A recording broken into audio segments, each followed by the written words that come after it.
Hello all, सगळ्यांचं स्वागत आहे आपल्या ड्रीम MPSC स्टडी व्लॉग या चॅनलवरती. आणि तुम्ही माझ्या व्लॉगला जो प्रतिसाद देताय त्याबद्दल खूप खूप थँक्यू. मी माझा रिअल जो काही स्टडी होतो तो तुमच्यासोबत शेअर करते आणि त्यामुळेच बऱ्याच गृहिणी रिलेट करू शकतात. तर इथं माझे सकाळची स्वयंपाक चालू होतं जवळपास सगळा करून, आणि अरण्यला जायचं होतं आईसोबत बाहेरगावी. आमची आई आज बाहेरगावी गेल्या, तर त्यामुळे तिचं चालू होतं इकडे हा ड्रेस नाही घालायचा, तो ड्रेस घालून दे. आणि मग आई घरी नसल्यामुळे मग सावीला दिवसभर परत सांभाळावंच लागतं. तशीही ती आजकाल झोपत नव्हती, पण आज मात्र ती दुपारी झोपली, कारण सकाळी खूप लवकर उठली होती.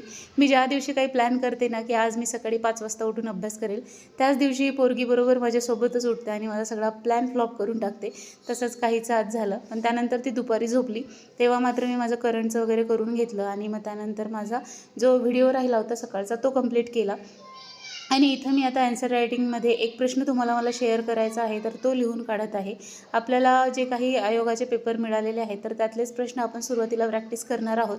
तर त्यातला पहिला प्रश्न मी आज लिहिला आणि त्याबद्दल जे काही डिटेल माहिती आहे तर मी व्हिडिओमध्ये पुढे तुम्हाला सांगितलेलीच आहे. तर सर्वांनी ती आवर्जून बघा आणि तशी तुम्हीसुद्धा प्रॅक्टिस करा. त्याचसोबत मी आपल्या एका पेड व्हॉट्सॲप ग्रुपबद्दल पण माहिती सांगितलेली आहे.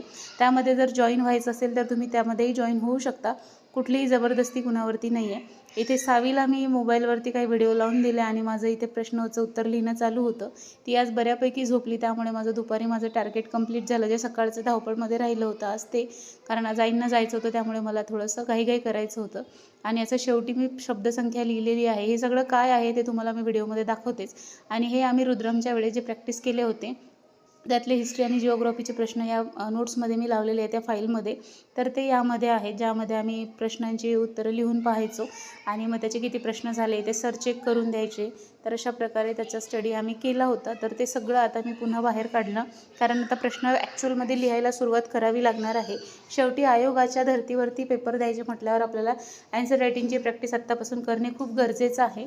तर त्यासाठीच माझं हे सगळं असं चालू होतं. तर आज आपल्याला पाहायचं आहे ॲन्सर रायटिंगमध्ये मी नेमकं काय काय करते ते मी तुमच्यासोबत शेअर करणार आहे. तर आम्ही रुद्रममध्ये भरपूर प्रश्नांची उत्तरं लिहिले होते मी जेव्हा त्याच्या भाग होते तेव्हा, परंतु प्री एक्झाम झाली त्यानंतर तेव्हा स्कोअर काय आला नव्हता व्यवस्थित, त्याच्यामुळे मग ते बंद झालं होतं रुद्रम. आणि मग त्यानंतर यावर्षीची तर मी प्री दिलीच नाही. आत्ताही रुद्रम इनिशिएटिव्ह सुरू आहे. बरेच जण विचारतात की तुमचे क्लासेस कोणते आहेत. तर जर मला भविष्यात करायची संधी मिळाली, सरांनी जर दिली पुढच्या एक्झामच्या वेळेस, जर प्री क्वालिफाय होत असेल तर तेव्हा मी नक्की रुद्रमच जॉईन करेल. दुसरा कुठलाही क्लास मी कोणालाही सजेस्ट करत नाही. आणि राहिला प्रश्न बुकलिस्टचा, तर बुकलिस्ट शेअर करा म्हणून सगळेजण म्हणत आहेत, परंतु सध्या अजून माझी फायनल बुकलिस्ट रेडीच झालेली नाही आहे, त्याच्यामुळे मी तुमच्यासोबत सध्या शेअर करू शकत नाही. आणि तुम्ही कुठल्याही क्लासेसच्या बुकलिस्ट पाहिल्या ना तर ते आपल्या बुक्सच्यामध्ये त्यांच्या क्लासच्या नोट्स ॲड करतात, नाही तर त्यांचे स्वतःचे पुस्तकं सजेस्ट करतात.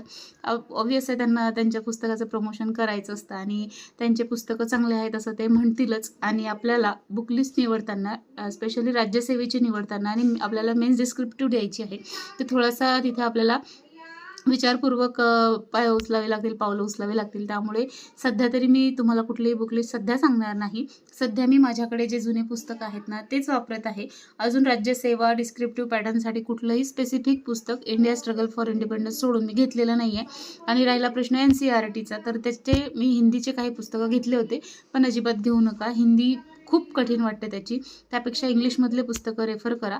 आपल्या प्रत्येक व्हिडिओमध्ये मी आता प्रोडक्ट टॅगमध्ये टॅग करत आहे, तर तुम्ही तिथून पूर्ण NCERTचे पुस्तकं विकत घेऊ शकता भूगोलाचे. तर ते सुद्धा मी टॅग केलेले असेल, खाली टॅग प्रॉडक्टमध्ये तुम्हाला दिसेल. तर आत्ता पाहूया आपण डिस्क्रिप्टिव्ह पॅटर्नचा ॲन्सर लिहिताना इनिशियल लेवलला मी काय करते. हे कुठलंही क्लासचं नाही आहे, हे कुठलंही परफेक्ट आहे असं नाही आहे, हे 100% करेक्ट आहे असंही नाही आहे. मी काय करते ते मी तुम्हाला दाखवत आहे. आणि याप्रमाणे तुम्ही सध्या जर कुठले क्लासेस लावले नसतील तर ते तुम्ही करा, कारण क्लासेसची फी माहिती आहे का 10,000च्या तर वरच आहे. आणि इतकं क्वालिटी देत असतील असं वाटत नाही मला, प्रोजेक्ट छाया सोडलं तर. मिथुन पवार सरांकडे जर तुम्ही जात असाल, दॅट इज काय म्हणता येईल 100% तुम्ही त्याच्यावर विश्वास ठेवू शकता, परंतु सर कोणालाही घेत नाहीत, तोही मोठा प्रश्न आहे. आणि घेतल्यानंतर तितकं आपल्याने करणं झालं पाहिजे तरच सर क्लासमध्ये ठेवतात, नाहीतर ते पण ठेवत नाहीत. सो तुम्हाला जर का जॉईन करायचे असतील तर तुम्हाला मिथुन पवार सर मी सजेस्ट करेल, बाकी कुठलाही क्लास मी सजेस्ट करत नाही आहे. ॲन्सर रायटिंगसाठी मी काय करते ते मी तुम्हाला सध्या दाखवते. एक उत्तर मी आज लिहिलं ते मी तुमच्यासोबत शेअर करत आहे. तर आपले जे पेपर आहेत ना, आत्ता राज्यसेवेचे झालेले मेन्सचे, तर आपल्याकडे ते आहेत पेपर, तर ते तुम्ही घेऊ शकता आणि त्या पेपरमधून मग आपल्याला लक्षात येईल की कोणते प्रश्न नेमका आयोग डिस्क्रिप्टिव्ह पॅटर्नमध्ये विचारत आहे. तर त्यातलाच एक इतिहासाचा प्रश्न मी घेतलेला आहे, वारकरी संप्रदायाचे तत्वज्ञान स्पष्ट करा. 150 शब्दामध्ये आपल्याला लिहायचं आहे आणि 10 मार्क त्याला आहेत. आता जे आपल्याकडे MPSCचे प्रश्न असतील तर ते सगळे आपण सॉल्व्ह करून एक मॉडेल आन्सर तयार करून ठेवणार आहे. हेही मॉडेल आन्सर नाही आहे, आज मी जसं सुचलं तसंही लिहिलेलं आहे आणि हे मला फक्त तुमच्यासोबत शेअर करायचं आहे. तर पहा, आता वारकरी संप्रदायाचे तत्वज्ञान स्पष्ट करा म्हटलंय. इथे कुठेही वारकरी संप्रदाय म्हणजे काय असं विचारलेलं नाहीये, फक्त त्या संप्रदायाचं तत्वज्ञान आपल्याला 150 शब्दांमध्ये सांगायचं आहे. आता आपल्याला लायनिंगचेच पेजेस आहेत, कोरे पेजेस नाही आहेत UPSC सारखे, त्यामुळे मग आपण या रजिस्टरवरही प्रॅक्टिस करू शकतो किंवा मी तुम्हाला जर मिळत असतील आपल्या MPSCचे तर तसे तुम्ही आनंद त्याच्यावरती प्रॅक्टिस करू शकता. आता मग कोणी म्हणतं की किती लिहायचं 150 शब्दांसाठी, तर सरळ सरळ शब्द मोजायचे आणि 150 शब्दांमध्येच ट्राय करायचं. त्याच्यापेक्षा थोडेसे कमी आले 4-5 तर चालेल, जास्त होऊ देऊ नका. 4-5 जास्त झाले तरीही चालेल, पण 160च्या वरती गेले नाही पाहिजे असं तिथे स्वतःला बांधून ठेवा आणि ही सवय जेव्हा आपल्याला होईल ना तेव्हा उत्तर लिहिताना आपल्याला सोपं जाईल. आता हे लिहिताना आपलं उत्तर वेगळं कसं वाटेल, तर यामध्ये मी सुद्धा केलेलं नाहीये, परंतु तुम्ही इथे काय करू शकता, अशी एखादी गोल डायग्राम काढून त्याला असे 5 तत्वज्ञान, पहिले हे जे मुद्दे आहेत आपले खालचे ते असे एक एक लिहू शकता, जेणेकरून त्याने वेगळेपण वाटेल. आणि मग हे जे 5 मुद्दे आहेत मग याला आपण इथे असं डबल अंडरलाईन करू शकतो. हे आपलं उत्तर काहीतरी वेगळं वाटण्यासाठी आहे. अक्षर व्यवस्थित काढायचं जेणेकरून पुढच्याला वाचता आलं पाहिजे आणि ॲटलिस्ट 10 मार्काचा प्रश्न आहे तर 5 ते 6 मुद्दे त्याच्यामध्ये आले पाहिजे आणि ते 150 शब्दामध्ये असलं पाहिजे, अशी आपल्याला प्रॅक्टिस करायची आहे. आणि त्याच्यामध्ये आता हे वारकरी संप्रदाय म्हटलेलं आहे, आपल्याला माहिती आहे विठ्ठलाचं आहे, हे आपल्याला माहीत नसलं तरी हा प्रश्न आपण लिहू शकतो. परंतु यामध्ये आपल्याला लिहित असताना मग हे जे काही त्याचे तत्वज्ञानाविषयक उद्देश आहेत त्या संप्रदायाचे ते लिहायचे आहेत. मग यामध्ये काही संतांची नावं येतील, आपल्याला काय याच्यामध्ये संतांची माहिती विचारलेली नाहीये, उदय कसा झाला किंवा कसा संप्रदाय मोठा झाला असं काही विचारलेलं नाहीये. तर ह्याच गोष्टी आपल्याला फक्त अशा मुद्देवाईज लिहायच्या. तर इथे मी 5 मुद्दे लिहिलेले आहेत आणि या 5 मुद्दे याची वाटल्यास मी तुमच्या आपल्या एक फोटो तुम्हाला शेअर करेल. मी एक WhatsApp ग्रुप सुरू करत आहे, त्याच्यावरती तुम्हाला जॉईन व्हायचं असेल तर तुम्ही होऊ शकता, पण फ्री ग्रुप असणार नाही तो, कारण फ्री म्हटलं की त्याच्यामध्ये कोणीही ॲड होतं. तर तुम्हाला जर का आपल्या WhatsApp ग्रुपमध्ये जॉईन व्हायचं असेल तर स्क्रीनवरती जो नंबर दिसते तिथे मला WhatsAppवर फक्त मेसेज करा, तुम्हाला त्या ग्रुपमध्ये मी जॉईन करेल. आणि त्या ग्रुपची फी असणार आहे 200 रुपये. यामध्ये प्री परीक्षा होईपर्यंत तुम्ही ॲड राहू शकता. तुम्ही जर आत्ता जॉईन झाले तरीही 200 द्यावे लागतील, तुम्ही एक्झामच्या 2-3 दिवस आधी जॉईन झाले तरीही तेवढेच द्यावे लागतील. पूर्व परीक्षा होईपर्यंत हा ग्रुप असेल, त्यानंतर मग मी मार्क पाहून ठरवेल की पुढे ग्रुप कंटिन्यू करायचा की नाही. त्यानंतर पहा, असे जे शब्द आहेत तर ते आता इथे काउंट केले तर माझे झाले आहेत 146 वर्ड्स. आणि हे लिहित असताना पहिल्यांदा आपल्याला 3 मुद्दे असले पाहिजे. एक म्हणजे आपल्याला त्या इंट्रोडक्शन द्यायचं आहे, त्यानंतर आपल्याला पूर्ण लिहायचं आहे मध्ये गाभा काय आहे तर, आणि शेवटी कॉन्क्ल्युजन द्यायचं आहे. तर कॉन्क्ल्युजनमध्ये या पूर्ण याचा सार असला पाहिजे असं आपल्याला द्यायचं आहे. आता हे जे उत्तर मी लिहिलेलं आहे हे जर आपण ChatGPT वरती चेक केलं तर ते सांगतं आपल्याला की त्याच्यामध्ये याचा फोटो काढायचा, ChatGPT वरती अपलोड करून त्याला विचारायचं की हे UPSCच्या दृष्टीने MPSCच्या दृष्टीने चेक करून मला सांग याच्यामध्ये काय चेंजेस पाहिजे.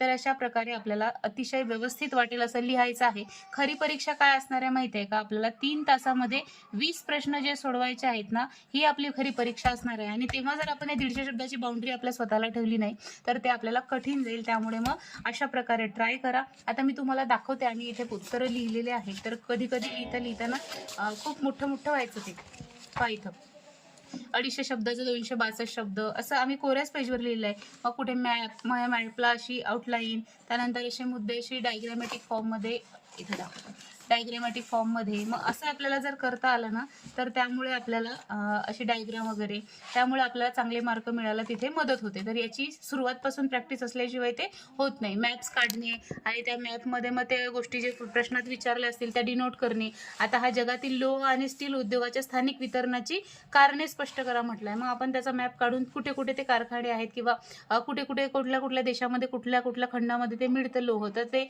आपल्याला दाखवता आलं तर त्याचा फायदा होतो. सो अशी डायग्राम, मग त्याच्यामध्ये काय चुका झाल्या तर ते असं लिहून काढणे, हे सरांनी चेक करून दिलं होतं, ते मी लिहिलं होतं. सो अशा प्रकारे आपण इथे करू शकतो. सो आपल्याला प्रॅक्टिस करायची आहे मॅप्सची पण, आणि ती आपल्याला रोजच्या आपल्या सरावामधूनच ते शक्य होणार आहे.